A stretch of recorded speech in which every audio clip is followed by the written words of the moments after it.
I don't think it's good and I don't think it's bad.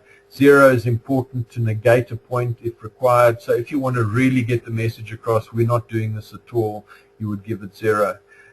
Note that most people have experience with 0 to 10.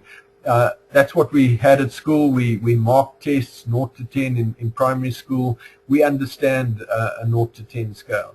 And the use of global reference for the extremes reduces the variability.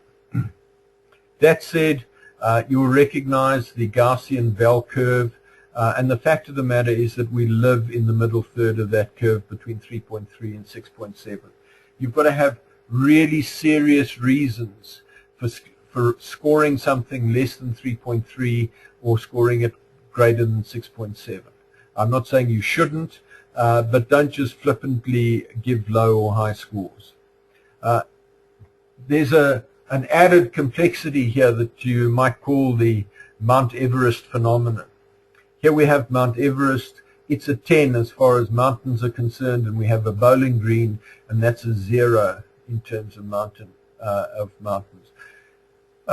You're all familiar with Northcliffe, and if you've lived all your life in Johannesburg, and Northcliffe is the highest, in inverted commas, mountain you've seen, and you're trying to have a conversation with somebody else about Mount Everest, you're going to have great difficulty in relating to one another.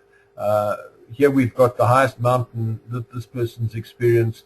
They can go up and have a picnic on. Here we take months of preparation. You can see this if you have a group of delegates with very different backgrounds. Somebody from a disadvantaged background may be very close to 0, but they may have a very low view of a 10. Somebody from a privileged background may be fairly close to the 10,